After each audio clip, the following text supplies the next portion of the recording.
Okay, great. This hearing will come to order. Welcome, everyone. The subcommittee is meeting today to hear testimony on the Trump administration's Iran policy. I thank the witness for appearing today. I now recognize myself for the purpose of making an opening statement. I will then turn it over to the ranking member, Mr. Wilson, for his opening statement. And without objection, all members may have 5 days to submit statements, questions, and extraneous materials for the record, subject to the length limitations in the rules. Mr. Hook, thank you very much for testifying today. This committee has many questions related to U.S. policy toward Iran, and we welcome the opportunity to hear directly from the administration.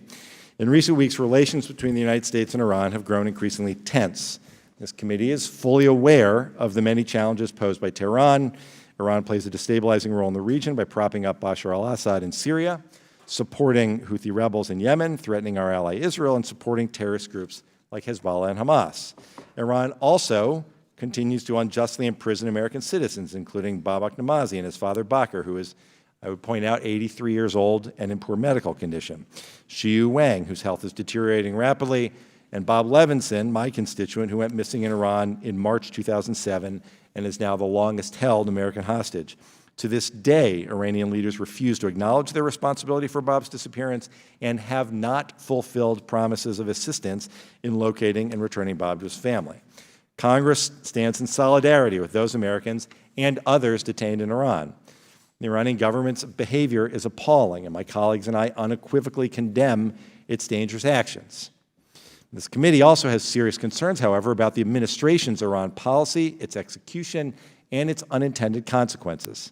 I have 4 primary worries about the administration's policy, and I question its coherence, its impact on our international leadership, its effectiveness, and at times its recklessness.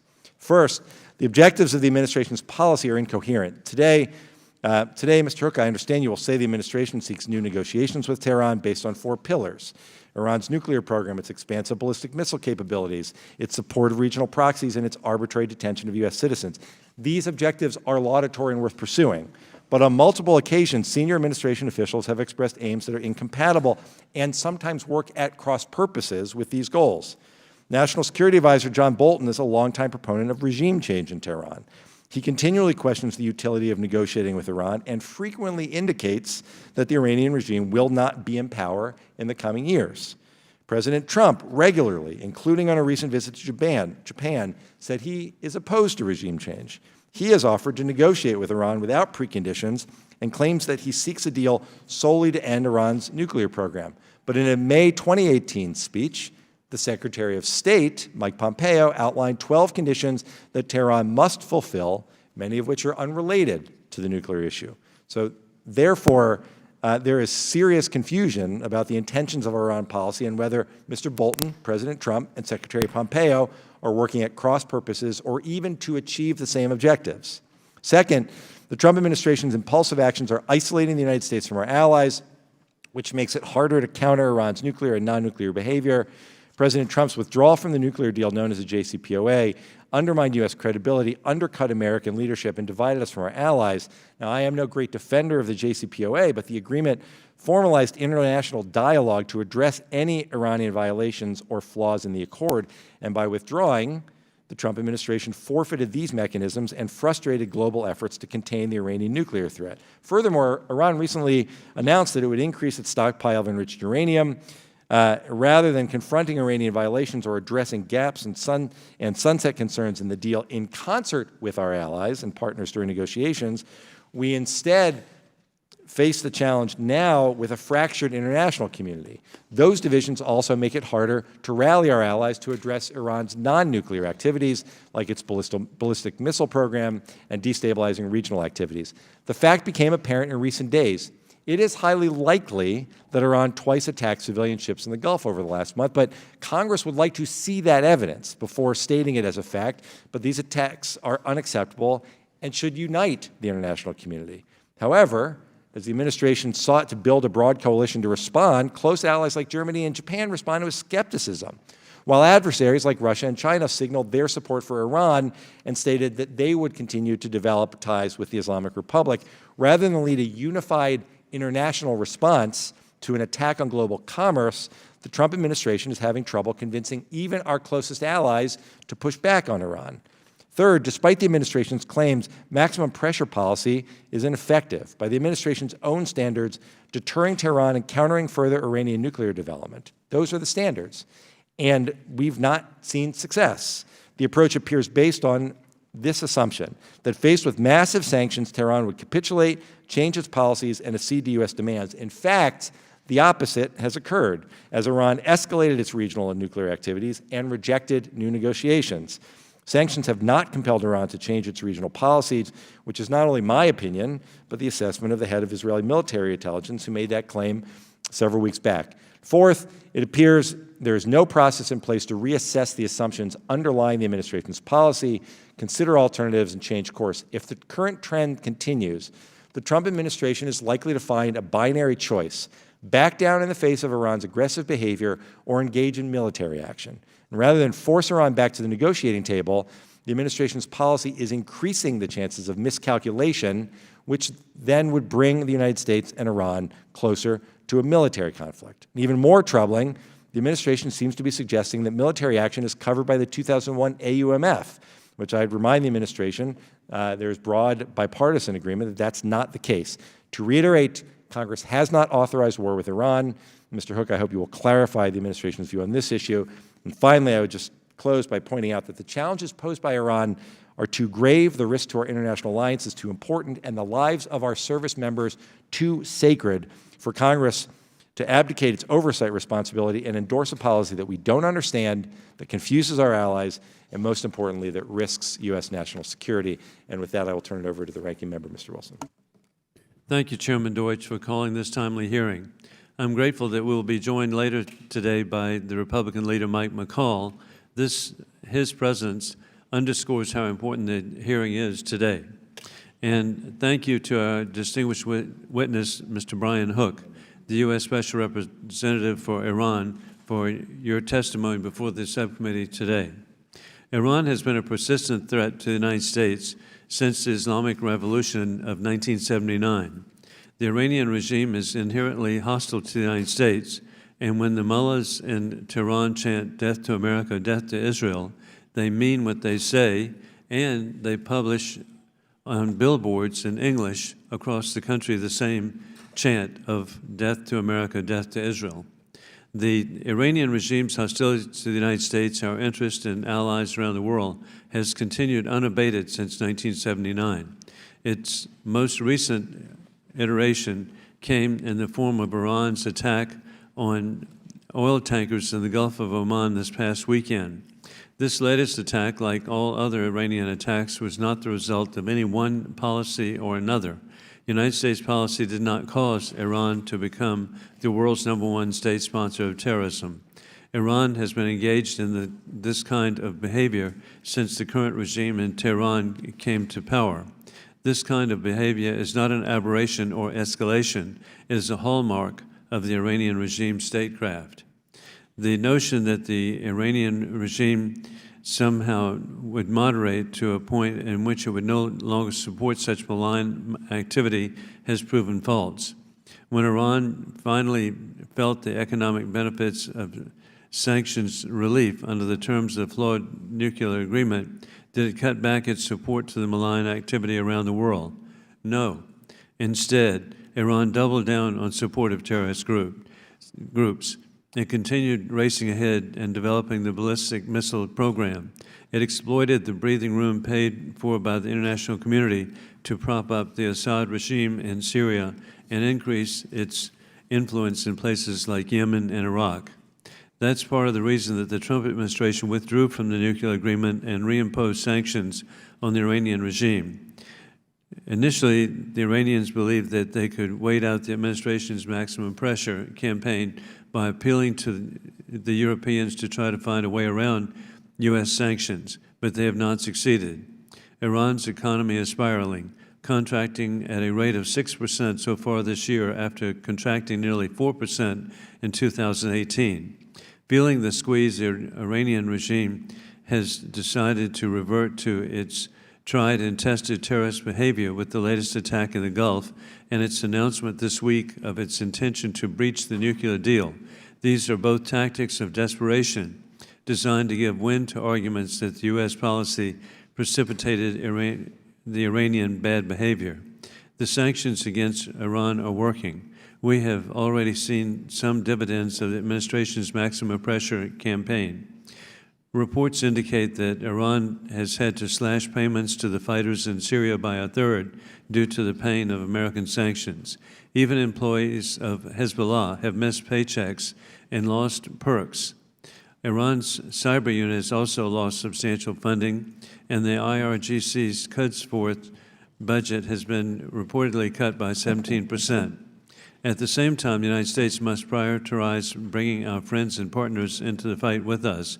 We cannot and should not do this alone. After all, it was the international sanctions regime against Iran that finally brought the regime to the negotiating table, and we must bridge the divide with our European allies to be fully effective. We must restore deterrence against Iran, and that requires the cooperation of our friends and allies in the region and beyond. Mr. Hook, thank you again for your being here today. We look forward to your service and understand that you've really got a job ahead of you, but your background indicates that you can achieve. Mr. Chairman, I yield back. I thank the ranking member. I'll now introduce our witness, Mr. Brian Hook. Mr. Hook currently serves as U.S. Special Representative for Iran and Senior Policy Advisor to the Secretary of State. Prior to this appointment, he served as Director of the Policy Planning Staff from 2017 to 2018. He previously held multiple senior roles in the Bush administration, including Assistant Secretary of State for International Organizations and Senior Advisor to the U.S. Ambassador to the UN. Mr. Hook managed an international strategic consulting firm from 2009 to 2017 and practiced law at Hogan Hartson from 1999 to 2003. We thank you for being here today. Mr. Hook, I'd ask you to please summarize your testimony in 5 minutes, and without objection, your prepared written statement will be made part of the hearing record. Thank you, Mr. Chairman, Ranking Member Wilson, and distinguished members of the subcommittee. I appreciate you inviting me today to testify before the committee and for devoting a hearing to discuss America's foreign policy to Iran. In my role as the United States Special Representative for Iran, I've made it a priority to stay coordinated with this committee. This administration has implemented an unprecedented pressure campaign with two primary objectives. First, to deprive the Iranian regime of the money it needs to support its destabilizing activities. Second, to bring Iran back to the negotiating table, to conclude a comprehensive and enduring deal, as outlined by Secretary Pompeo in May of 2018, shortly after the President left the Iran deal. President Trump and Secretary Pompeo have expressed very clearly our willingness to negotiate with Iran when the time is right. No one should be uncertain about our desire for peace or our readiness to normalize relations should we reach a comprehensive deal. We have put the possibility of a much brighter future on the table for the Iranian people, and we mean it.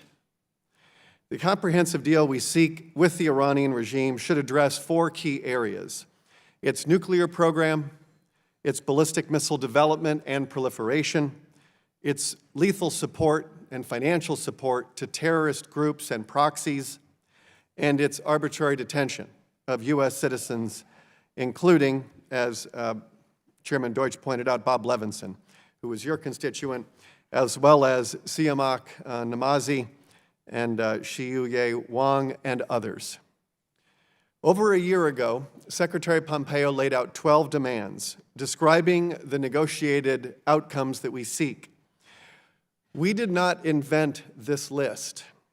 In fact, the requirements that the Secretary laid out simply reflect the wide extent of Iran's malign behavior, as well as the global consensus that is reflected in multiple UN Security Council resolutions that were passed from 2006 up until around 2011. Before we reimposed our sanctions and accelerated our pressure, Iran was increasing the scope of its malign activity. It was emboldened by the resources and legitimacy that the nuclear deal granted. This includes engaging in expansive missile testing and proliferation, activities that I can confirm did not diminish after implementation of the nuclear deal in 2016. And Iran also continued after the deal to detain innocent American citizens. Iran also deepened its engagement in regional conflicts, intensifying, prolonging, and deepening the conflicts. In Yemen, for example, Iran helped to fuel a humanitarian catastrophe by providing funding, weapons, and training to the Houthis. Its support has only prolonged the suffering of the Yemeni people.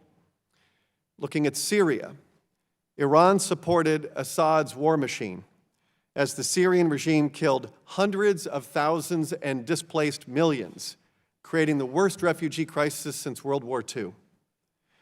Under the cover of the Syrian civil war, Iran is now trying to plant deep military roots in Syria and to establish Syria as a forward-deployed missile base to threaten Syria's neighbors, especially Israel.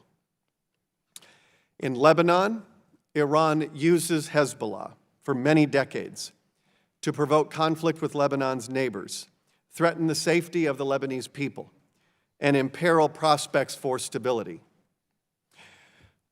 Our pressure is aimed at reversing these trends. Today, by nearly every metric, the regime and its proxies are weaker than when our pressure began. Shia militant groups in Syria have stated that Iran no longer has enough money to pay them, as much as they have in the past. Hezbollah and Hamas have enacted unprecedented austerity plans due to a lack of funding from Iran. In March, Hezbollah's leader Hassan Nasrallah went on TV and made a public appeal for donations.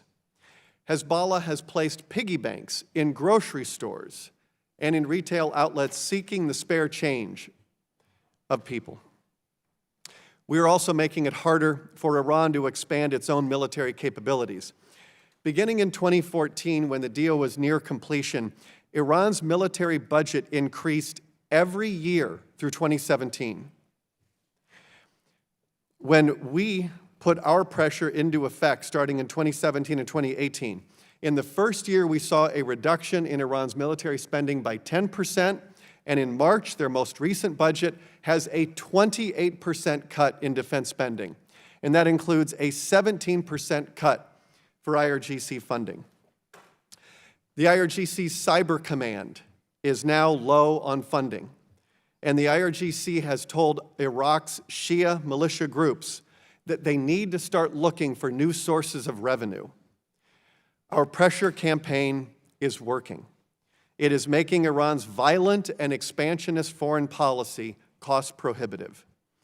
And I would say that our policy at its core is an economic and diplomatic one.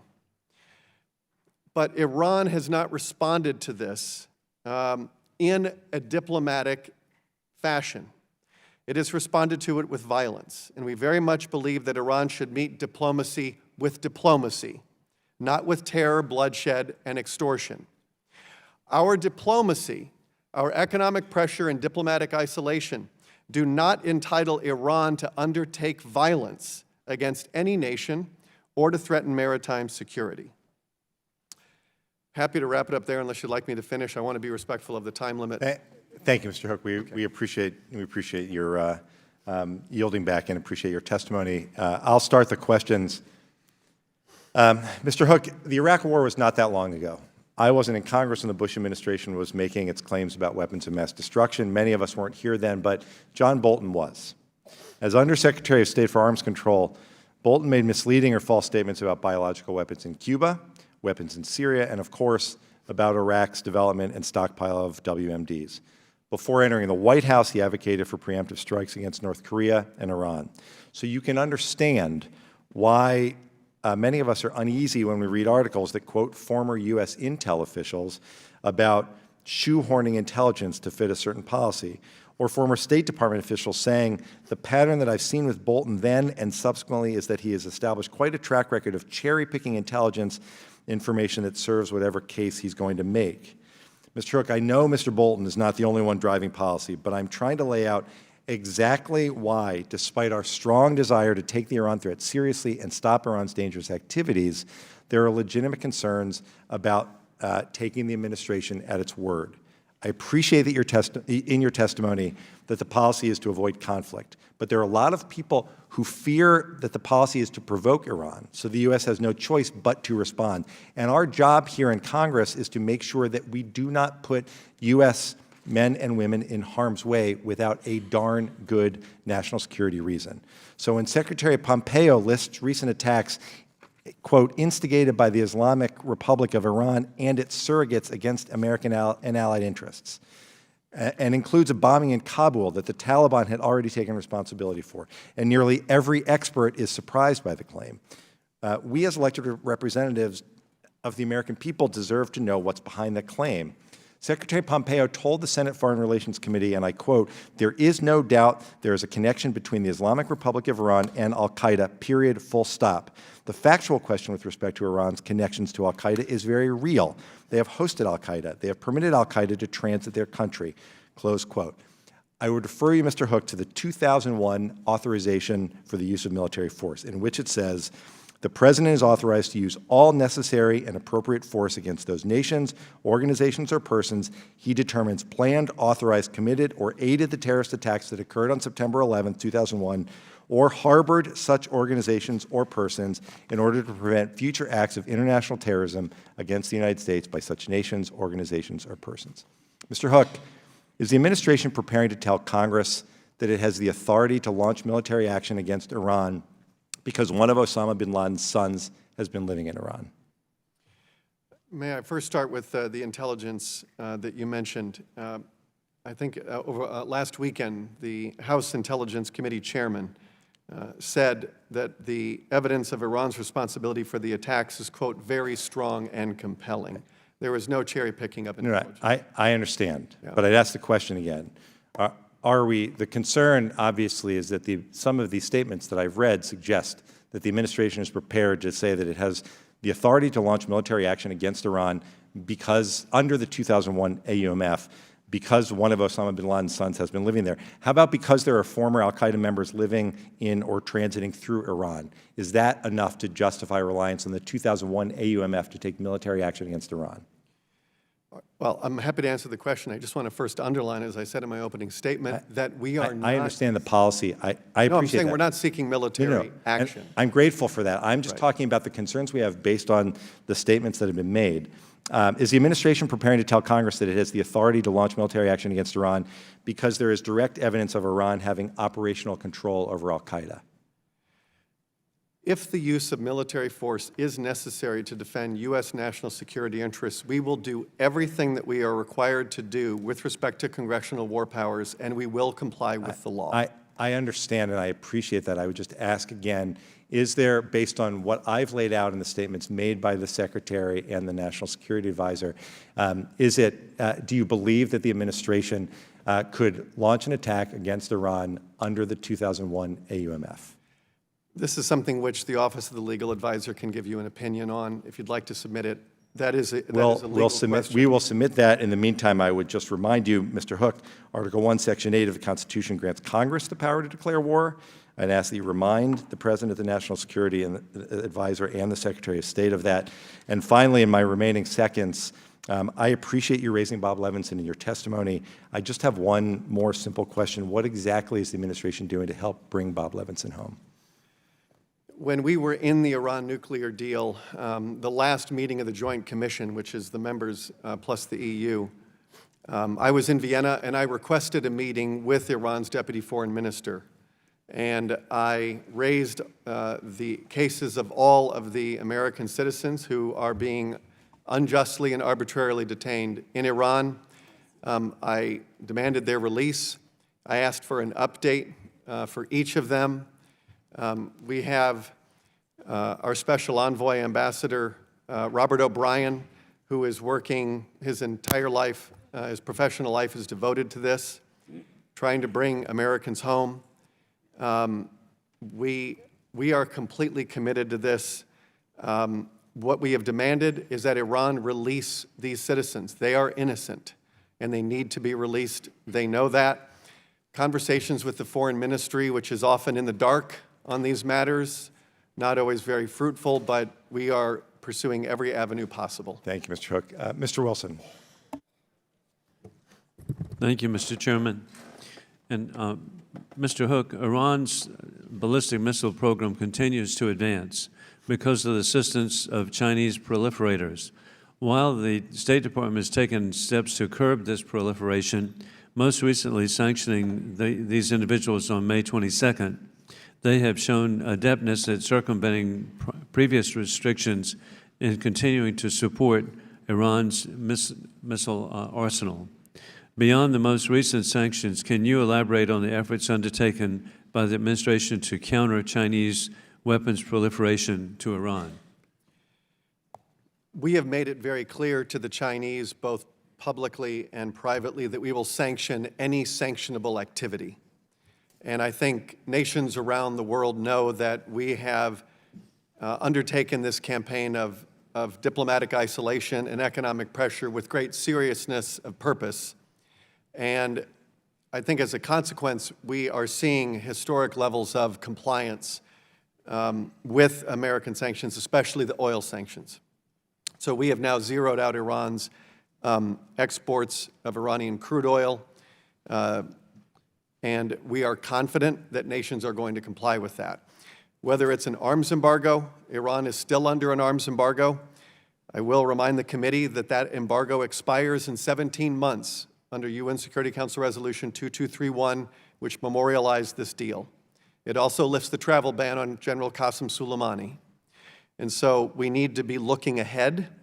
I went up to the UN Security Council and briefed the entire council in early May to talk about the concerns we have about provisions that are going to start expiring. The world's leading state sponsor of terrorism should not have an arms embargo lifted, but that is the path that we are on. In October of 2020, the arms embargo expires, and so do some of the travel bans. So we think that's one of the reasons why we thought it was prudent to leave the deal. Puts us in a much better position to sanction arms embargo violations, and we are committed to doing that. In line with that, on June the 12th, Iranian-backed Houthi rebels launched a cruise missile at Aba International Airport in Saudi Arabia, wounding 26 civilians. You have previously stated that Tehran will be held accountable for the attacks of its proxies. How will the United States hold Tehran accountable for the Houthi rebels' increased aggression against civilian targets? Well, we've been certainly trying to improve the competencies and the capabilities of our partners in the region who are on the front lines of Iranian aggression, so that they are, if they are attacked, and the Saudi East-West pipeline was attacked, you had a Saudi tanker attacked, an Emirati tanker, a Norwegian tanker. That investigation for some of those countries is still ongoing. We very much support these countries and their right to defend when attacked, especially by Houthi rebels. Iran has, the Islamic Republic of Iran has spent hundreds of millions of dollars organizing, training, and equipping the Houthis to fight at a level beyond which makes any normal sense. And it has prolonged and intensified the conflict. So we certainly would like to see a political solution so that we can bring the fighting to an end and end the humanitarian catastrophe in Yemen. Iran has been a key player on this, and Iran is playing a very long game in Yemen. They would very much like to do in Yemen what they've been able to do in Lebanon, and to use the Houthis in the same model that they've used Hezbollah in Lebanon. And so we're looking very closely at that. We have now had half a dozen attacks. Mr. Ranking Member, you mentioned one of them. We've had half a dozen attacks in roughly about the last month and a half.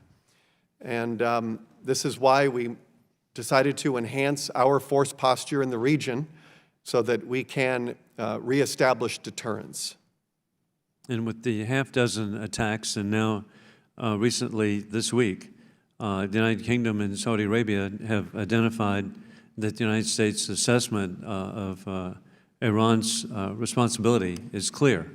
And additionally, German Chancellor Angela Merkel has said there's strong evidence Iran is to be blamed for the attacks. Is there any more that you can share with us about identification?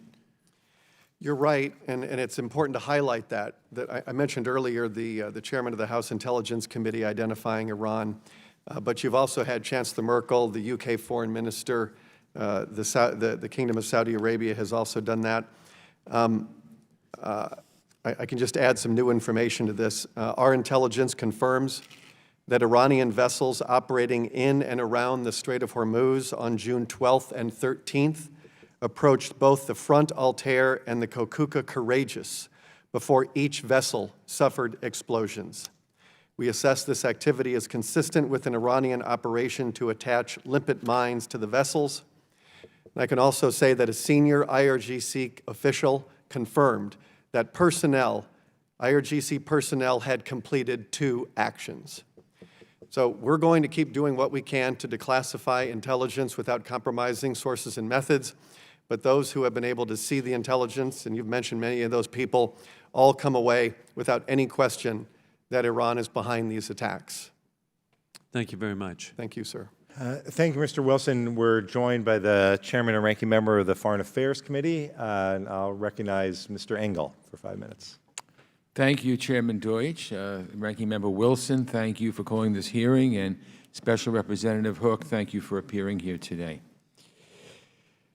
I have been among the biggest critics of the Tehran regime in Congress. I didn't vote for the JCPOA because I felt it didn't prevent Iran from having nuclear weapons. It only postponed it. I didn't like the fact that they would be awash with cash to continue their terrorist activities. Iran is the world's most prolific state sponsor of terrorism.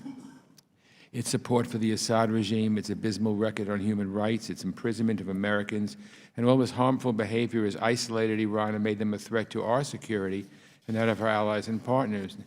These destabilizing and dangerous behaviors must end. And frankly, Iran's recent attacks on tankers in the Straits of Hormuz and the Gulf of Oman are setting the region on a course to war. We obviously need to de-escalate this situation before the worst happens. However, the administration's most recent steps seem to be pushing us more toward confrontation than negotiation. The carrier group rushing through the arms sale to Saudi Arabia, and we did a lot of work on that in this committee last week, coming up with a phony emergency to circumvent Congress and get these missiles to Saudi Arabia, putting more boots on the ground for supposedly defensive reasons, all framed by increasingly belligerent rhetoric. It does bother me because we should be trying to prevent confrontation. So I want to tell you what I see, Mr. Hook. I see a growing risk of miscalculation. I see more and more scenarios that could spark a conflict that could lead to the United States stumbling into war. And what I'd like to hear from the administration is the clearest possible statement that the United States is not looking for a war with Iran and how we can get Iran back to the negotiating table. And if we can't hear that from the administration, I want to make it very clear, Mr. Hook, that military action against Iran without the approval of Congress is absolutely not an option. Congress has co-equal powers under the Constitution. And, you know, we went through 20 years of going along with wars because we were told certain things were a fact when, in fact, they weren't. So I think that Congress has to play a major role. And the AUMF of 2001 has no relevance to the situation with Iran today. And I will resist the administration using that as an excuse to go to war. If the administration sees a threat that requires military force against Iran, your first step is right here on Capitol Hill. There is no law, no aging authorization from another conflict, that's the 2001 AUMF, that could apply to war against Iran. the administration would need prior authorization from Congress before going to war. So I want to just make my position very clear and say that my opinions of the Iranian regime have not changed. They're dangerous. They're the most dangerous regime in the Middle East, and they're the #1 state sponsor of terrorism. But that's not an excuse for the United States to plunge into another war without congressional approval. Let me ask you this, Mr. Hook. Secretary Pompeo said last week that Iran was conducting these attacks in the Gulf to convince the United States to lift its, and I quote him, successful maximum pressure campaign, unquote. While sanctions and other forms of pressure have undoubtedly hampered Iran's economy, there's little indication they have changed the behavior of the Iranian government or reduced Tehran's regional influence. So how would you define success in terms of the maximum pressure campaign?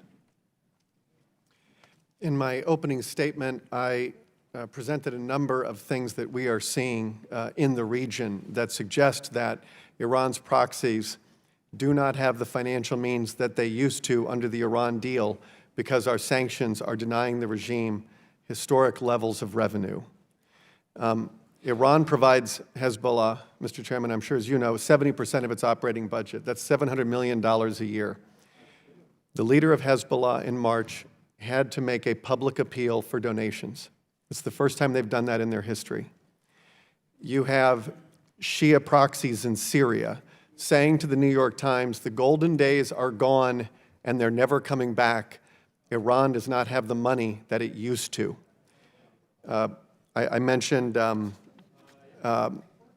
has been a 28% cut to Iran's military budget in March. During the Iran nuclear deal, Iran's military spending reached record levels. So our sanctions are working, and they are denying the regime the revenue that it otherwise would spend on Hamas, Palestinian Islamic Jihad, Hezbollah, Shia proxies in Syria, Iraq, the Houthis in Yemen, underground groups in Bahrain. And so that's a very good thing. It is also the case that Iran has never come to the negotiating table in its 40-year history without pressure. And prior administrations have, sorry. So can I, no, I'm sorry. I didn't mean to cut you off, but I want to, it's in reference to what you're saying now. So is our ultimate goal, or is the administration's ultimate goal, to compel Iran to negotiate? And does your strategy match the intelligence community's assessment on how to get Iran to negotiate? It does. It does. It does. Okay. Well, thank you, Mr. Chairman. I think my time is out. Thank you, Chairman Engel. Ranking Member McCall, you're recognized. No, thank you, Mr. Chairman. Ranking Member, I have a very brief statement. I have a couple of questions. Just last week, Norwegian and Japanese oil tankers lawfully traversing the Gulf of Oman were attacked by Iran. We've all seen the evidence for ourselves. This was Iran's second attack on international shipping in weeks. Moreover, Iran attempted to shoot down a U.S. surveillance drone in the area. These attacks were no coincidence. Within days of the administration's announcement, they would no longer grant waivers for Iranian oil. Tehran responded with threats to protect and defend Iran's waterway as a retaliatory measure. This spring, Iran displayed propaganda on a billboard in downtown Tehran showing United States and Israeli ships being sunk in a battle. The billboard read in English, Farsi, Hebrew, and Arabic, "We drowned them all." Total propaganda, not to mention the fact they fired a rocket at our embassy in Iraq. Iran continues to flout UN Security Council ballistic missile sanctions. They continue to enable its network proxies to wreak havoc.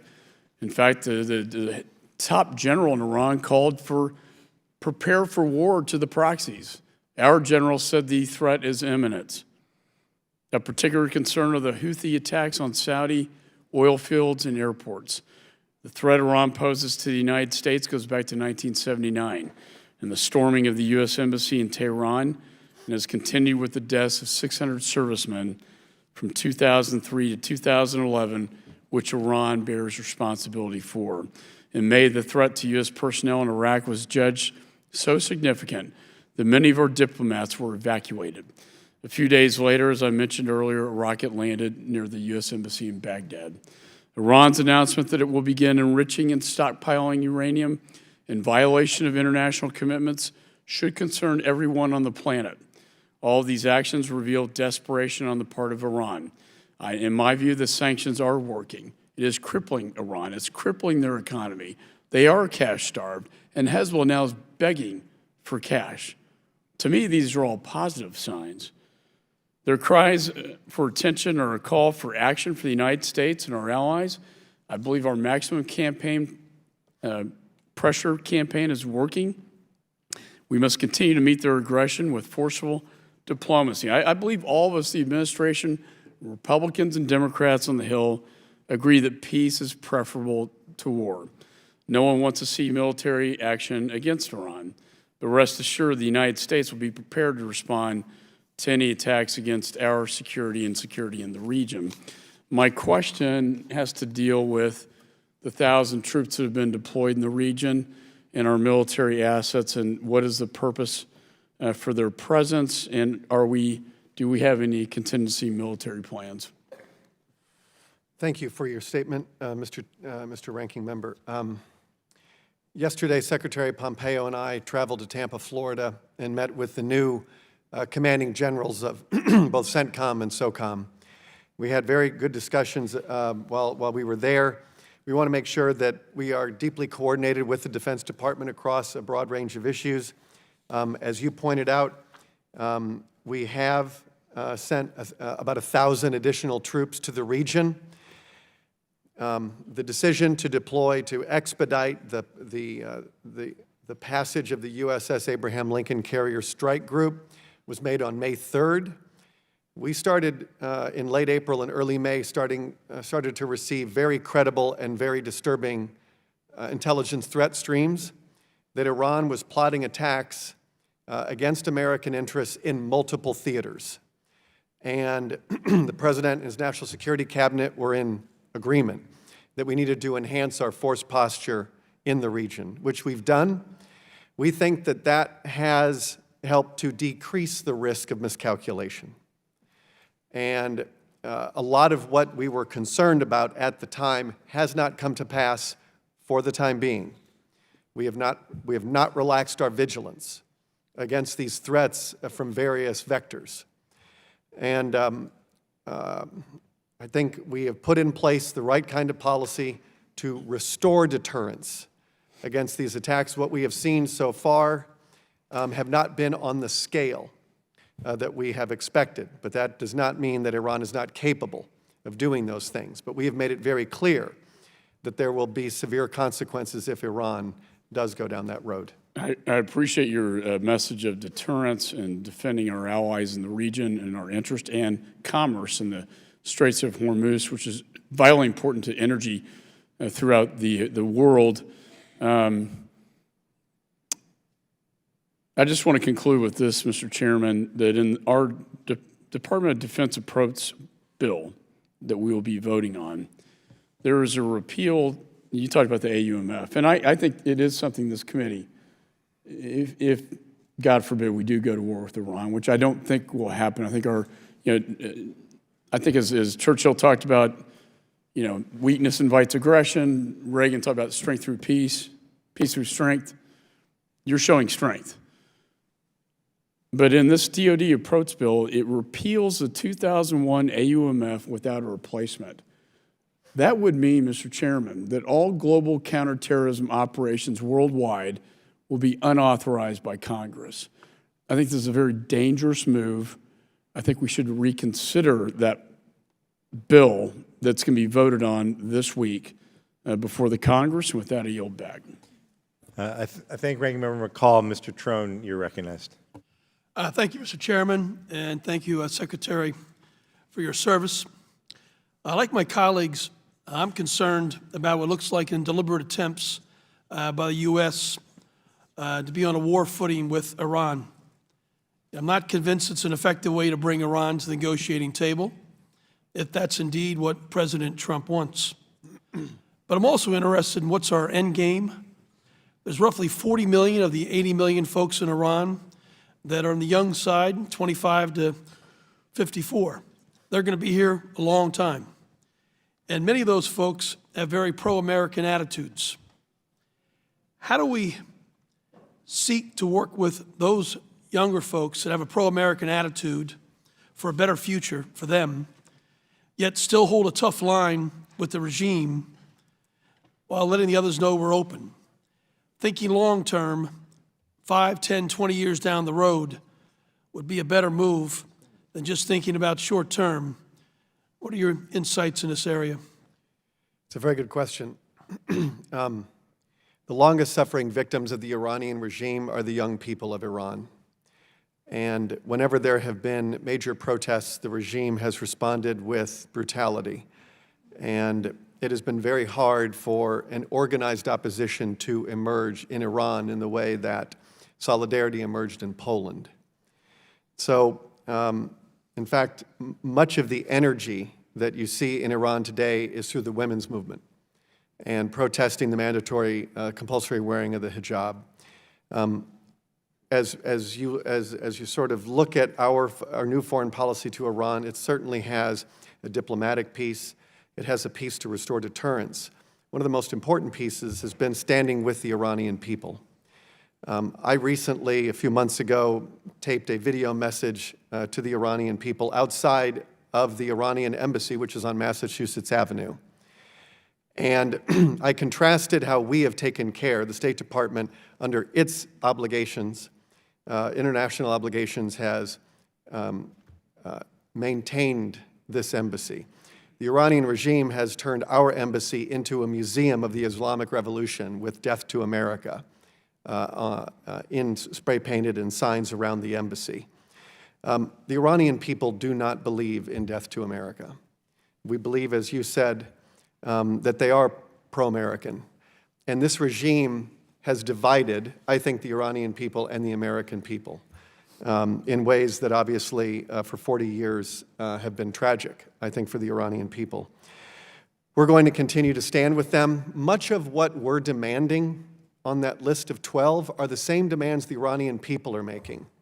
They don't want to see this regime spend billions of dollars to fund Assad, who uses chemical weapons, while they are struggling at home. We have seen them gravely mismanage their natural resources. I released a report in September of last year. To the best of my knowledge, it's the first report issued by the federal government documenting the environmental destruction of this regime over the last 40 years. I'll give you one example. When this regime came to power, there were 6 ancient dams and 7 modern dams. That was in 1979. Today, there are 600 dams that have been built. They're largely job projects for the IRGC. So the elite get richer and the poor suffer. And so we call these things out. And so when you look at the drought that has plagued all of Iran, it is compounded by this regime's mismanagement. It is a kleptocracy. It is a corrupt religious mafia that serves its own interests and robs its own people blind. Quickly, let's turn our attention to Egypt. The tankers that go and bring the illicit crude oil from Iran to Syria through the Suez. In March, the Wall Street Journal reported the Egyptian authorities blocked the crossing of at least one tanker. But in May and June, there's been a sharp increase of these shipments of oil despite the escalation of sanctions. Has Egypt become less cooperative in its efforts to prevent illicit Iranian oil shipments from passing through the canal?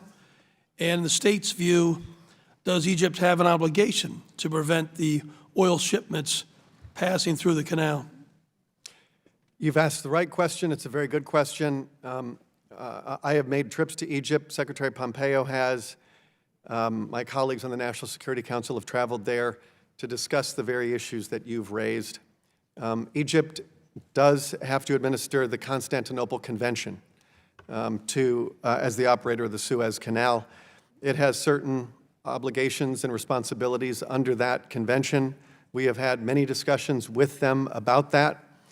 Now that we have zeroed out imports of Iranian crude oil, any oil that is moving on the waters, unless it's going into floating storage or something like that, but if it's leaving Iran and it's not going to floating storage, and it is going to a country, it's illicit.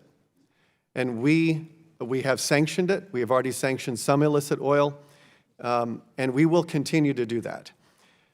We have made ship operators around the world to understand that this money, this oil that finds its way into Syria or to Lebanon is IRGC oil.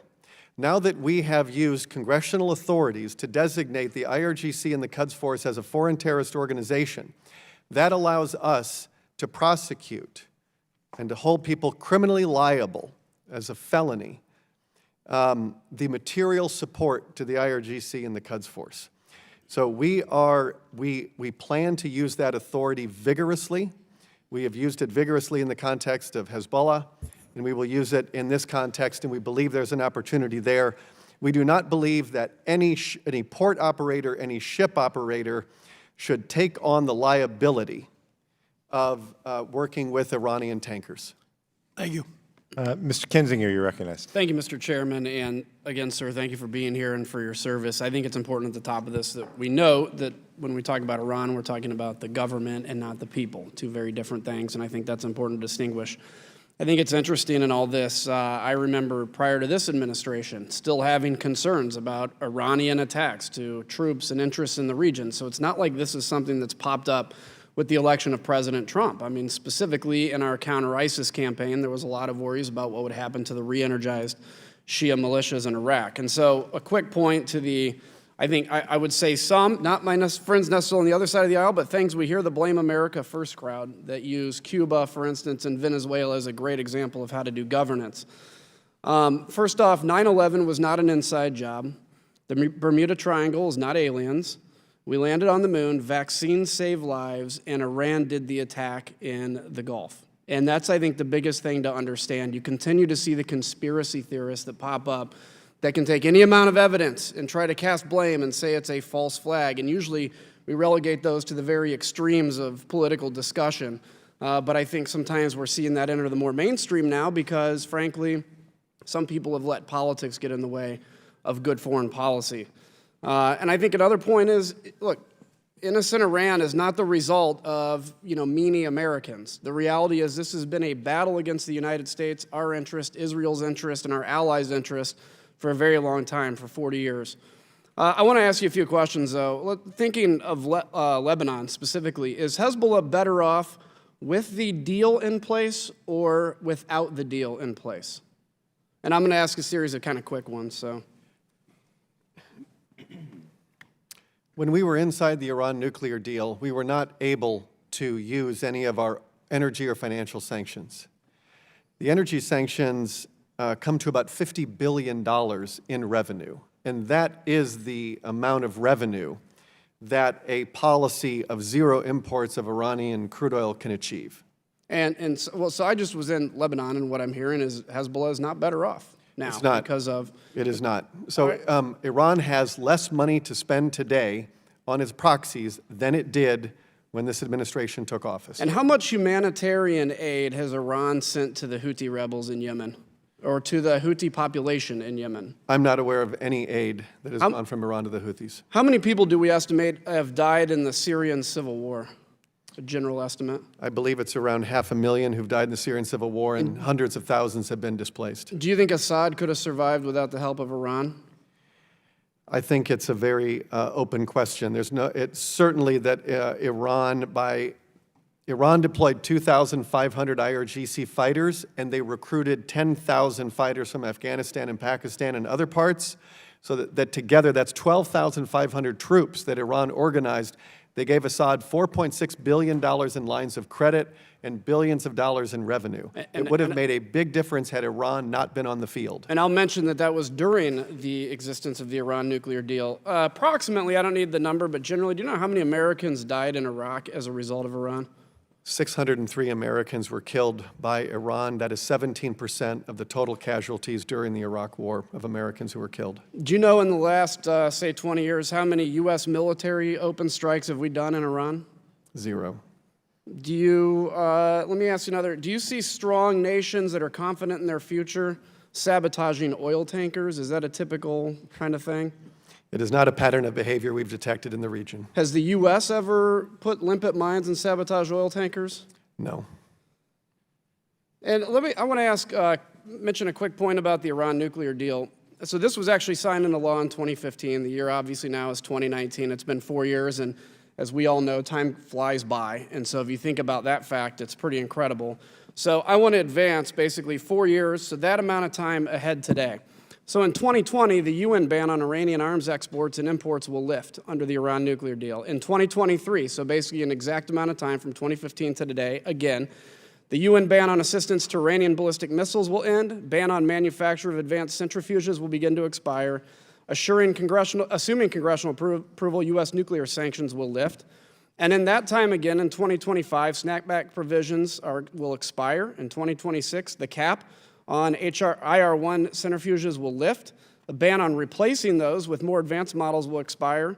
And restrictions on centrifuge research and development will end. And in 2031, all restrictions lift. I make that point, sir, for those that think this is some amazing deal that will last perpetually into the future, that we're already halfway to the beginning of this deal starting to expire. And we saw only worse behavior from Iran. So with that, Mr. Chairman, I thank you. And again, Mr. Hook, thank you for being here, and I yield back. Thank you, Mr. Kinzinger. Mr. Keating, you're recognized.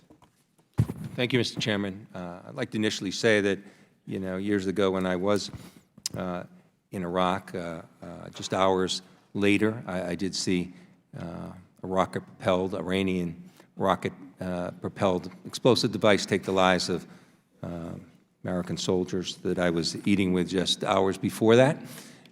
So this, in no question, is no way at all to excuse their hostile activities, unexcusable activities. But I want to just look at your testimony a moment and ask a couple of questions. Number one, when you're talking about the non-nuclear activities of Iran, the malign activities, the missile testing, yes or no? The U.S. still had the option for sanctions and other actions, even if we continued with the JCPOA. So we did have options absent leaving the JCPOA. Is that correct, yes or no? Bad options. Yes or no? Did we have options? Bad options. All right, we had options. Bad options. Later on, you're just saying that the decision to perhaps move forward with enrichment is a result of the fatal flaw of the agreement. Wasn't it true that Iran was conforming to the agreement? I've heard no country say that they weren't conforming to the nuclear agreement, abiding by it, and it was only after we tore up that agreement and moved away from a nuclear deal that provided some protection, clear protection, much greater protection from the nuclear threat of Iran, that it was the tearing up of that that was the causal effect, not a fatal flaw that was resulting in that. I think I'll leave that as a statement because you're not likely to agree with it, but I believe it is true. And in your testimony, just to get some consistency, in other hearings we've had in our subcommittee and the committee as a whole, we're looking for policies and consistencies and resolve. The conclusions even of minority witnesses, we have no Russia policy. We have no China policy. We have no North Korea policy. We have no Syrian policy. So in your testimony, I just want to point out that you said Iran supported Assad's brutal war machine as the Syrian regime killed hundreds of thousands and displaced millions. Couldn't you say the same thing of Russia? Exactly the same thing of Russia's activities? I'm going to leave that. We have a special envoy. No, for couldn't you, Syria, just as a Jim layman, Jeffrey. couldn't you say it? Well, I want to stay out of Jim's lane. Ambassador. Well, I don't want lanes here, No, because it- that's precisely the point. If Well, you don't it have is- policies, you can go into lanes that go No, nowhere. I'm happy to answer the question. Thank We you. inherited the Russian military in Syria when we came into office.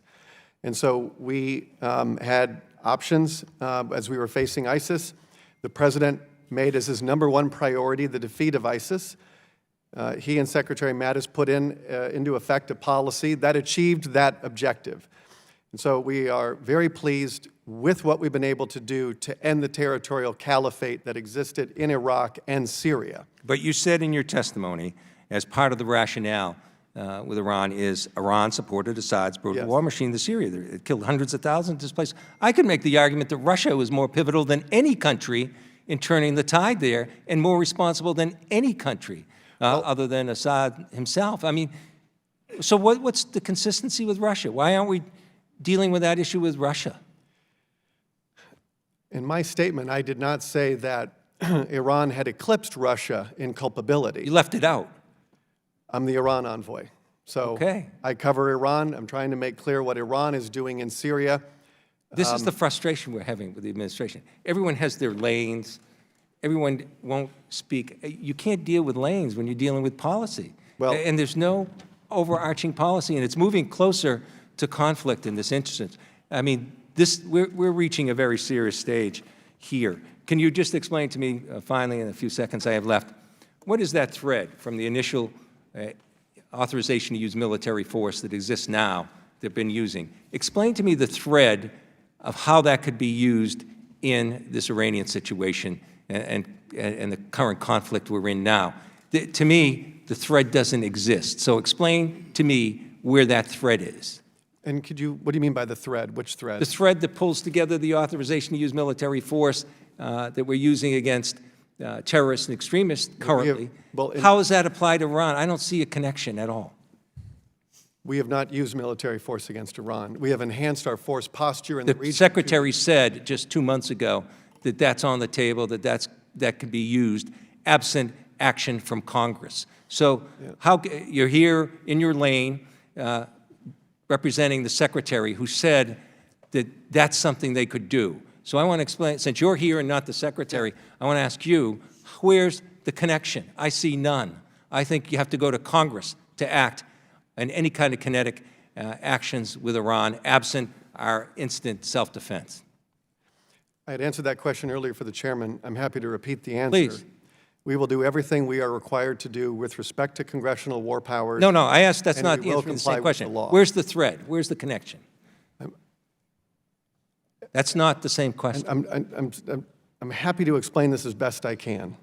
We received credible threat reporting in late April and early May that Iran was plotting imminent attacks against American interests in multiple theaters. We enhanced our force posture in a defensive mode so that we could protect ourselves if attacked. That's it. That's as far as we've taken this, and no farther. So there's no threat in the future that I've heard from you. I yield back. Thank you. I would just let the members know that votes could be called as early as 1:15. The witness has to appear in the Senate at 2, so we won't be able to come back after votes. If members choose to use less than their 5 minutes, we'll be able to get everyone in. I leave that up to you. Mr. Zeldin, I recognize you, please. Thank you, Mr. Chairman, and Mr. Hook, thank you for being here. There was strong bipartisan opposition to the Iran nuclear deal. In this room, I asked Secretary Kerry why the deal was not being submitted as a treaty. The reason was because they were not able to get it passed. That was Secretary Kerry's answer to the question here in this room. There are flaws with the Iran nuclear deal that many have acknowledged in a bipartisan fashion, as Mr. Kinzinger was just discussing with regards to the sunset clauses that are fast approaching. The verification regime. We were told by President Obama, Secretary Kerry, this deal was not built on trust, it was built on verification. They never read the verification regime. I am a member of Congress. None of us have read the verification regime that was entered into between the IAEA and Iran. There are flaws with the verification regime, but we don't even know the full extent of everything that was agreed to. And then third, all of the non-nuclear bad activities, or the malign activities, many which we've gotten into. By withdrawing from the Iran nuclear deal, much of the leverage is coming back to the table that brought the Iranians to the table in the first place. I'm not surprised at all to see Iran acting out as they're feeling the pressure. They're feeling the pressure from the sanctions. They feel pressure from hardliners within their own country. Some of it is related to the domestic politics, plus they are the world's largest state sponsor of terror, and they have other ambitions. Understanding the scope of the malign activities, non-nuclear activities included test-firing intercontinental ballistic missiles. The intercontinental is not for Israel. The intercontinental was meant for us. the Houthis, helping the Houthis overthrow the government in Yemen, the support for the Assad regime, support for Hezbollah, the activities that we have seen beyond just those, and of course, as Mr. Kinzinger often points out, as he should, the killing of United States service members. We had no leverage left to be able to deal with all these other activities. Some would argue we did have leverage. Well, the Iranians weren't at the table. And the conditions may not yet be set to be able to negotiate something in the middle of June of 2019, but we're getting there, and the strategy is working. Now, I think it's important that you are here to clarify what the Trump administration's policy is with regards to Iran, and I think it's our responsibility as members of Congress to give you that opportunity to clarify it and certainly not to muddy the waters. I believe that President Trump believes that Iran is an adversary that does not respect weakness, they only respect strength. We can't be silent not because we want war, but because we want to prevent it. We have many people in our federal government, some might be political appointees, some might be career, who believe in the four instruments of national power, and the diplomacy, information, military, economics. There's a belief that by having the military option on the table, that diplomacy, multilateral, bilateral, the information campaign, the economic pressure are all more effective. The military option is the last possible option.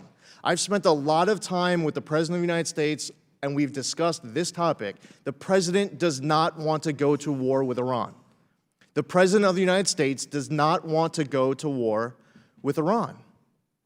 But there's a belief in the four instruments of national power that by having the option on the table, it's the last possible option, that it helps make the other aspects of our instruments of national power more effective. I also wanted to point out something with regards to the Iranian people. There are millions of Iranians who are great, freedom-loving people who want a better future for their country, and there is no one more motivated in the entire world to have a better direction for their country than those many millions of Iranians who right now, talking about young Iranians and the impact that they're feeling, young Iranians, we're talking about people under the age of 50, 55, people their entire lives and their kids' entire lives have only known this brutal regime that oppresses its own people.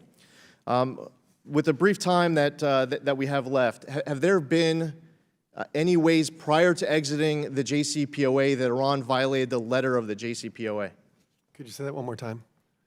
Before we withdrew from the JCPOA, are there any examples of Iran violating the letter of the JCPOA? For example, assembling additional advanced centrifuges, which Annex 1, Paragraph 61 prevented, or exceeding IR6 centrifuge allowances, or twice going over the heavy water amount that the IAEA acknowledged, or refusing access to military sites. Yes, I remember when I was in Vienna for the meeting of the Joint Commission, I had raised some of these issues. There have been what I have called tactical violations of the Iran nuclear deal. We have not seen a material breach. The regime has recently threatened material breach of the Iran nuclear deal. Best I can do to answer that question. Yeah, I think it's just important to note, and my time is up, that there have been violations of the JCPOA that a lot of people may not be aware of. Yield back. Thank you, Mr. Zeldin. Mr. Sherman, you're recognized. Thank you, Mr. Chairman. It is a tragedy that the nation that gave us the first human rights document, the Cirrus Cylinder, a nation that has been at the forefront of world civilization for 4 millennia, is ruled by this regime. We need democracy in Iran, but it will not come from an American military force. It will come from the Iranian people. There is discussion, Mr. Hook, of possible military action against Iran. Is it the administration's position or understanding that they need to abide by the War Powers Act, which limits the power of the president to deploy our troops into hostilities? I think let me first just say, to echo your first point,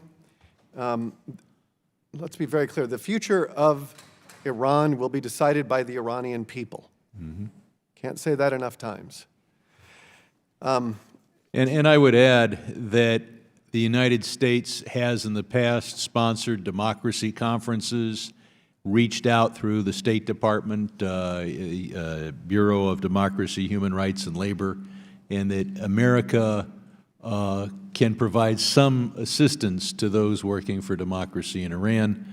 I would like to see us take all the radio broadcasts that I hear in Los Angeles in Farsi and get them retransmitted very inexpensively, I might add, so that the Iranian people could hear the hundreds of different opinions and see the flowering of different ideas and see what a public free debate is like. But let's go back to the War Powers Act. As I think I said earlier, we are not looking for military action. We have kept our foreign policy squarely in the guardrails of economic pressure and diplomatic isolation. I understand that, and I will point out that if the economic pressure we were imposing was given, if we gave the reason for that being Iran's wrongful actions in Syria, which have cost hundreds of thousands of lives, not to mention Yemen, et cetera, and their human rights, we could have stayed in the JCPOA, so they would be bound by it, and they'd still be subject to the same sanctions. But instead, we've pulled out of the JCPOA, which, as you point out, Iran may be in material breach of, and we'll cross that bridge when we get. Well, it's important with the legislative body that we focus on what the legal parameters are. And I know it's not your intention to invade Iran, but this is a discussion of your legal right to do so, or the administration's legal right to do so without Congress. And it's quite possible that you'll come to Congress under extreme conditions and ask for this or that authority. But based on the authorities that you have now, what is the power of this administration? Are they subject to the War Powers Act? I'm not a War Powers Act scholar. I can only tell you that everything that we would do would be lawful, and everything that we are trying to do now is defensive. I can't underline, there is no talk of offensive action. We are trying to, it's a defensive move that we have made. It is not the position of the administration that the 2001, and we talked about this earlier, but, that the 2001 authorization to use military force against those who carried out 9/11 would authorize a war against Iran, correct? I'm not a scholar in this area. Do you take the, did the Islamic Republic bomb us on 9/11? Did the Islamic Republic bomb us Is on the 9/11? Islamic Republic one of the entities responsible for the deaths on 9/11? No. Thank you. I would point out that we have had legal scholars in this room talk about the War Powers Act, and those who claim it's unconstitutional have said, however, that the power of the purse is critical and decisive and binding. And I would point out that we will this week pass a defense appropriations bill that contains a provision that we first put in there in 2011 when I offered it as an amendment. We've been able to get it in the base text, so nobody's talking about it because we don't have to vote on it, that says that no monies can be spent in contravention of the War Powers Act. So if we were to deploy military forces in contravention of that act, we would not only be in violation of that law, we'd be in violation of the appropriations bill. So I hope very much that we work together to change the policy of this regime short term, particularly with regard to Syria and the Strait of Hormuz, and longer term that we bring democracy to Iran. I yield back. Thank you, Mr. Reschenthal. You're recognized. Thank you, Mr. Chairman, and thank you, Mr. Hook, for being here today. As a veteran of the Iraq War, I sat face-to-face in the courtroom with members of al-Qaeda, terrorists who had made and planted IEDs, and murderers.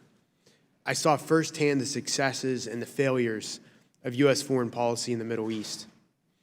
While our political, military, economic, and technological advantages are unmatched, Iran remains one of the greatest threats destabilizing the globe.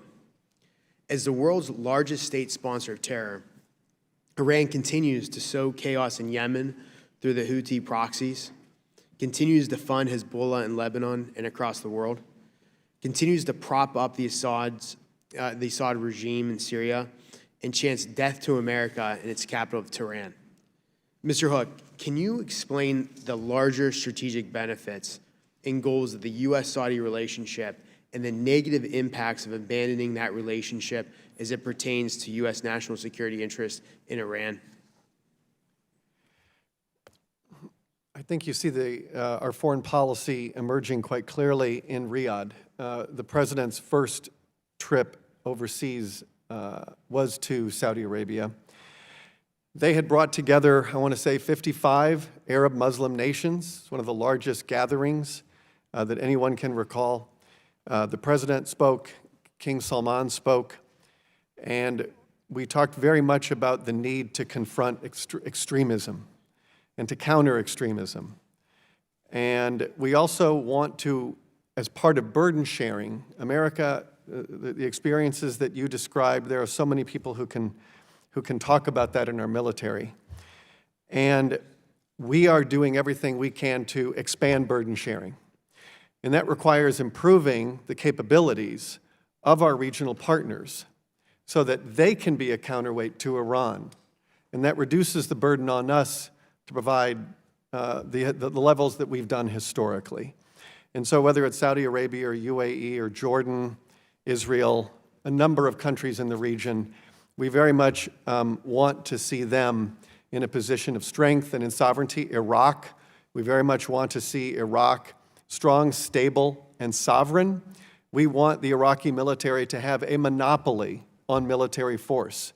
We do not want to see the PMF, especially those that Qasem Soleimani organizes, trains, and equips, to be stronger. We don't need two states within a state. We don't need two militaries within a state. That is what we have in Lebanon. This is the foreign policy agenda of Iran. It is to try to create two militaries and two states within a state, and to stoke sectarian identities, catalyze sectarian identities, and dissolve national identities. When we talk about like how Iran destabilizes the Middle East, this is what we're talking about. Iran pours sort of this, it adds this religious dimension to political conflicts, which has increased bloodshed and suffering. And so, to the extent that our policy is denying Iran the revenue and a lot of the capabilities it has to support these proxies, that improves the situation in the Middle East. Thank you, Mr. Hook. I yield to my colleague from New York. Thank you. Mr. Hook, so is it true that in February 2016 and November 2016 that Iran had acquired more heavy water than they were allowed to under the JCPOA, according to the IAEA? I can give you the specific answer to that, but we had registered concerns that, and I believe That could be a yes or a no. I believe the answer is yes, that they had increased the stockpiling of heavy water. That's correct. And that, Okay. and I had raised that when we were in Vienna. It's a while ago now. Isn't it true that Iran had acquired more than the necessary amount of IR-8 centrifuge rotor assemblies for R&D purposes with 16 times more capacity than the IR-1 to enrich uranium? Our Assistant Secretary, Chris Ford, will be able to answer that specifically. I don't have that answer in front of me. We're happy to give you the answer to I would like you to know that, so please, if you can also speak to Mr. Ford as well, because you should be able to answer in the affirmative. Also, Iran, isn't it true that they assembled more IR-6 centrifuges than they were allowed to under the JCPOA? I believe that is the case. We have a bureau that does Yeah, only okay. this I understand for a the living. point, and we had the back and forth earlier, but I think it's important for you to have these answers with regards to their violations while we were in the plan.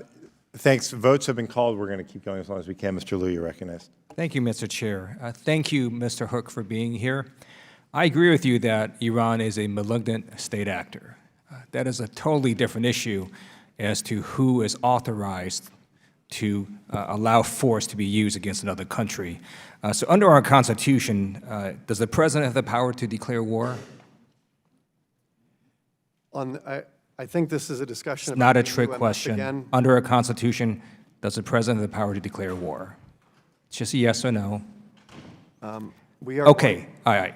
Let me make it really easy for you. Under the Constitution, Congress has the power to declare war, correct? It's not a trick question, sir. Have you read the Constitution? We will do everything we are required to do. Mr. Hook, have you read the Constitution? I have read the Constitution. Okay, under the Constitution, the framers gave Congress the power to declare war, correct? Just a yes or no. This is, my understanding is that we're here to talk about Iran foreign policy, which I can do. Under the There is a Constitution, separate the hearing framers gave Congress... on war powers. I believe Okay. we should have. All right, there's a Mr. hearing Chair, on war Mr. powers. Chair, I'm going to stop this line of questioning. I'm going to submit the U.S. Constitution for the record.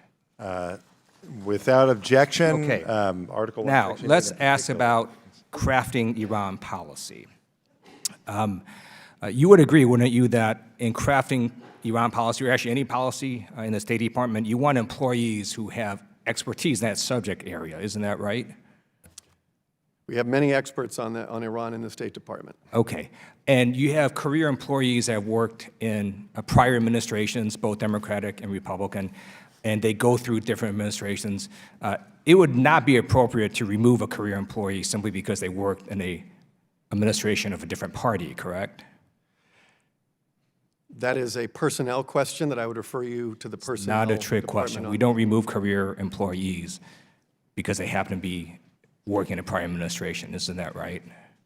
Can you ask the question one more time, please? Okay, you have career employees that serve based on the administration, that execute that administration's policies. You don't remove them simply because it's a change of administration, right? We're not about political appointees, I'm a career employees. This is a personnel authorities question that I am not an expert in.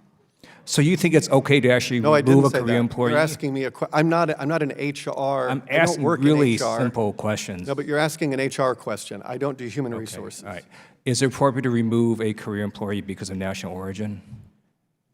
I have to assume that that would be inappropriate, but I'm All not- right, very good. We got you to answer one question. I'm going to have this committee give you an email. And it's an email that was sent to you on Tuesday, March 14, 2017, from Julia Haller, describing a career employee named Sahar Narazadeh. And in the email, she says, Sahar Narazadeh is on detail to your office, basically SP, and that she's trying to get her suspended. And she notes, as background, she worked on the Iran deal, specifically works on Iran within SP, which is your office, was born in Iran. Are any of those factors relevant in removing a career employee from detail, sir? This is an email from Julia Haller. I didn't write this email, so I'm just not sure what your question But you is. did respond saying this initial info is helpful.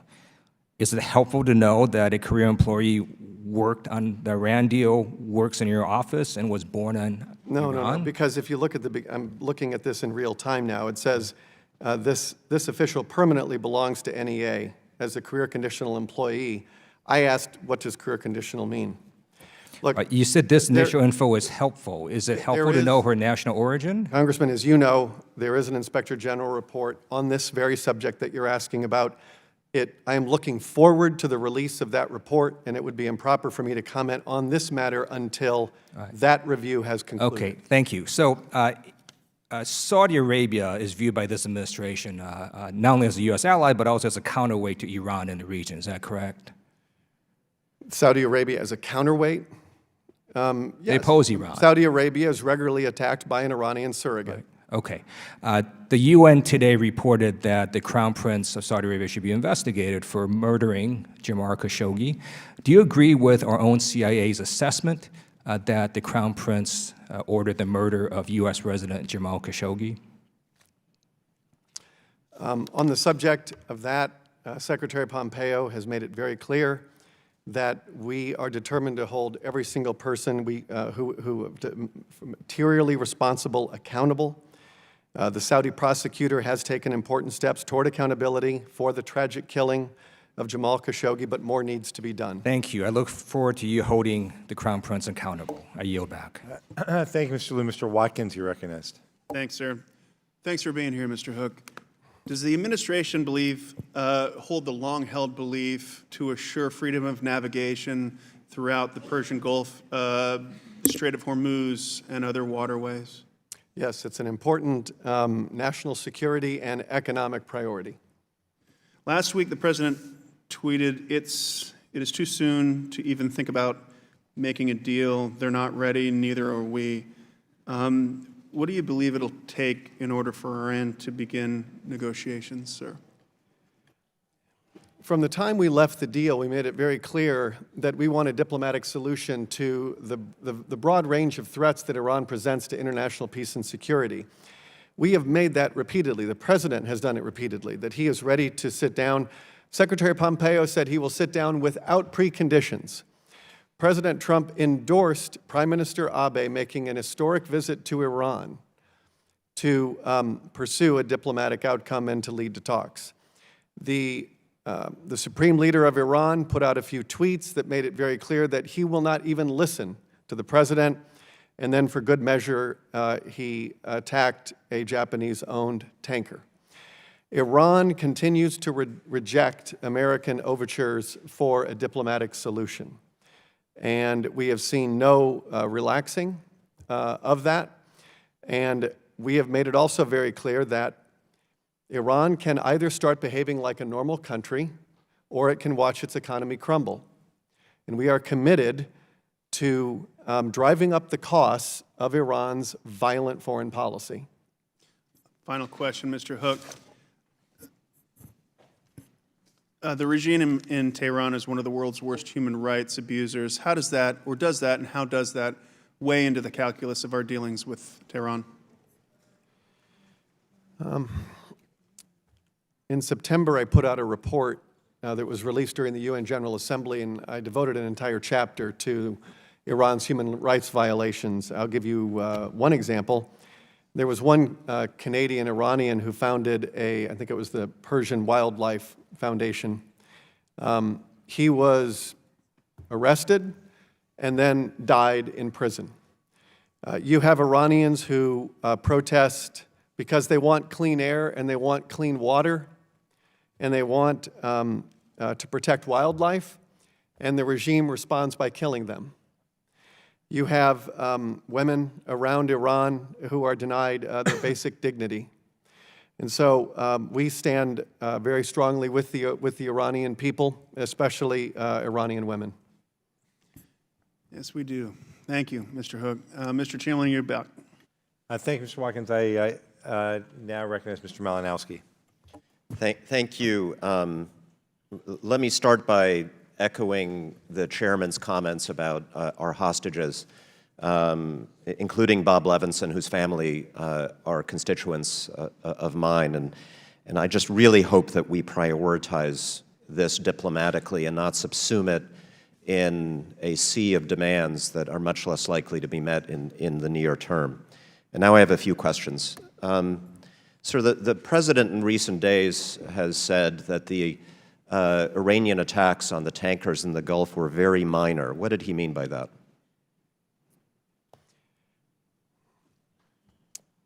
When you were looking at the sort of intelligence that we were seeing, and I don't know, Congressman, if you've seen it yet, but the intelligence that we were seeing suggested attacks, I think, on a very significant scale, and that were also directed at American interests. All right. He also said that Iran is a much different country today than it was 2.5 years ago when, quote, I came to office. We're not hearing death to America anymore, he said. He seemed, and emphasized that his main interest is dealing with the nuclear issue. What does he mean by that? Iran is, by almost every metric, weaker today than when it was over 2 years ago when we came into office. We think that that's just simply raw numbers, and I discussed some of those in my opening statement. And so it is weaker. Okay. It's a little, I mean, the implication of his statement was that they were a little less threatening, that the policy had been successful. And I'm asking because I think there is a disconnect, if I may, between what we hear from different parts of the administration. When I listen to the President, it seems on most days that what he is primarily interested in is improving on the nuclear deal, which was obviously flawed, perhaps extending or eliminating the sunset clause, et cetera. What I hear from you is very different. What I hear from you is that our policy is to bankrupt Iran until they meet this maximalist set of 12 demands, until they become a normal country, as the Secretary Pompeo and you just said, demands that include basically cutting off ties with all of their proxy forces in the region, the nuclear issue just one small part of it. So which is it? Are we using these sanctions to improve the nuclear deal, or are we using the sanctions to fundamentally change the nature of the Iranian regime? You've mentioned one quote. I think you have to look at the quotes in their totality. We have quotes, but we also have speeches. And the President has also made a couple of addresses to the UN General Assembly, laying out in more detail some of these concerns that you talked about. Money is the sinews of war. And if we don't go after the money, Iran is able to fund its proxies, which then have direct consequences for American interests in the Middle East. Our goal is not, you had said it, I never said that we're trying to bankrupt the regime. I said that we're trying to make their foreign policy prohibitively expensive. And that's the right policy. It would be, I think, diplomatic malpractice to somehow encourage Iran to have more money so that they can spend on their proxies. But you're reaffirming your point, which is the purpose of the sanctions is to change their entire foreign policy. It's not just to deal with the nuclear issue. Let me read you a quote from another speech from Secretary Pompeo, who said, of the people of Iran will get to, quote, will get to make a choice about their leadership. If they make the decision quickly, that would be wonderful. If they choose not to do so, we will stay hard at this until we achieve the outcomes I set forward, the 12 demands. So basically, we're saying to the Iranian people, you have to change the entire foreign policy of your country, or we are going to continue these, what you refer to as crippling sanctions. That seems rather inconsistent with where the President is and somewhat hard to achieve. The President, if you look at what he has said over the last couple of years, he has taken a comprehensive approach to the entire range of threats that Iran presents. The nuclear threat is obviously the one that has the biggest consequence, okay? And so we prioritize that. That does not mean, though, that we're going to look the other way on the missile testing, the space launch vehicles, the missile proliferation, the regional aggression, the human rights abuses. And I think one of the traps that the international community fell into was that as soon as you said Iran is in compliance with the deal, it ended the conversation. And it obscured all of the ways that Iran has used the Iran nuclear deal to destabilize the Middle East. It made them stronger. It gave them more money. It has a weak inspections regime. It is silent on ICBMs. And it expires. And so rather than wait for all of these things to come to pass in 10 years when Iran is stronger, we have pulled that forward. But I truly believe that everything we are seeing today is inevitable. So if we fix the deal, the sanctions remain in place, is what you're saying, until everything else is fixed? No. What I've said is that our sanctions have two purposes, and I said this in my opening statement: to deny the regime the revenue it needs to run an expansionist foreign policy, and to bring them back to the negotiating table. Thank you, Mr. Hook. The votes have been called. Mr. Hook needs to get to the Senate, which leaves just enough time for Mr. Cicilline to recognize. Thank you, Mr. Chairman. Mr. Hook, I'm very concerned that the actions taken by this administration over the past 18 months have isolated the United States and brought us closer to war. Since we abandoned the JCPOA, there hasn't been any perceivable improvements in our position vis-a-vis Iran. In fact, the situation seems to have escalated considerably, and we're now isolated from our allies on this point. And I fear that there are people within the administration who see war with Iran as not only inevitable but desirable, a position I cannot fathom due to the destruction it would cause. I want to associate myself with my colleagues' remarks, particularly the chairman's, about the absence of an authorization to strike Iran under any existing AUMF or constitutional authorities. I'm not asking you to posit an opinion. I think the text of the Constitution is quite clear. And with respect to the notion that al-Qaeda is the basis, in the testimony that the Secretary Pompeo made, and where he tried to make that argument, it should be noted that, in fact, al-Qaeda and its affiliates are Sunni extremists who consider Shia, like Iran's government, to be heretics. And a 2018 analysis of declassified documents obtained during the 2001 raid on Osama bin Laden's compound found that al-Qaeda views Iran as a hostile entity. So this notion of that being authorization is clearly non-existent. But you said in your testimony that we have made, our strategy is working. Based on what? I'm happy to go over it again with you. I'll give you one example.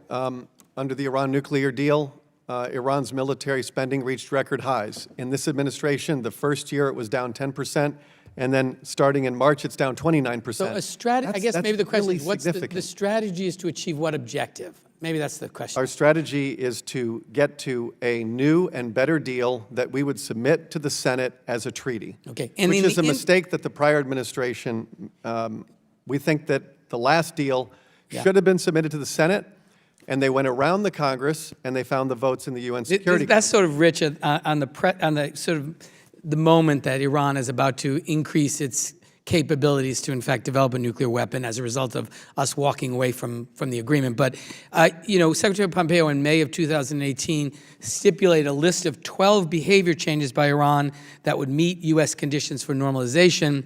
And he said at that time, and when I said at that time, it looked like more of a wish list than any actual set of policy proposals or a strategy to achieve them. But as of today, which of the 12 demands that were articulated by the Secretary have been successfully met in the intervening time period? I don't have the 12 in front of me. Have any of them been met? Let me make it easy for you. Well, the regional aggression, we have weakened their proxies. We have also denied revenues to the regime to fund its missile program and its nuclear program. The regime is weaker today than it was, so it doesn't have the money that it used to spend on the areas that we are seeking change in. That's the nuclear, missiles, and regional aggression. But hasn't your argument been all day, and the administration's argument, their behavior has gotten worse? Isn't that the whole point? No. Iran still, even with very little revenue, has an asymmetric capability that terrorists have. The costs of the 9/11 operation were quite inexpensive. That is the advantage that terrorism has today. It's asymmetric advantage. And so it is the case that the regime has tens of billions of dollars of less revenue today than when it did before our sanctions took effect. That does not mean that we have eliminated their asymmetric threats. And Mr. Hook, do you believe, you know, one of the issues that Secretary Pompeo included in his Iran policy proposal related to human rights, and I'm curious, do you believe that the president's embrace of authoritarian rulers such as North Korea's Kim Jong-un or Saudi Arabia's Mohammed bin Salman enhances or undercuts the human rights demands that Secretary Pompeo included in his proposal? I can speak to Iran, and in the case of Iran, he has coupled economic pressure with an off-ramp for diplomacy. The Iranians have rejected that off-ramp. That's not my question. My question is the administration and the president's in particular, his embrace of authoritarian rulers with a gross disregard for human rights, does that make our demand for human rights concessions from the Iranians more likely, less likely, or no impact? It seems hard to reconcile the two. I'm just wondering, as the person in charge of this effort, does that have some impact? I don't share the premise of your question when I look at the sort of pressure that we have put in place on authoritarian regimes. And the president, I think, and I can only speak to Iran, has made very clear that while we do have very strong economic measures in place, he has encouraged Iran to call so that we can begin talks. And our Secretary of State has said without preconditions. And we're also doing this while we're highlighting the human rights abuses of this regime. Thank you. My time has expired. Thank you, Mr. Chairman. Thank you, Mr. Cicilline. Mr. Hook, thank you so much for appearing before our committee today. We appreciate it. Thanks to the members who have come. Members will have 5 legislative days to submit questions or materials, additional materials for the record. And without objection, this subcommittee is adjourned. Thank you, Mr. Chairman. Good to hear you. Thanks. Yeah, you too. That's great. I want to know how our U.S. sanctions are hurting the Iranian people. Your policies are taking us to war, and the American people don't want war. We have absolutely. You support the Iranian people, but U.S. sanctions are hurting the Iranian people.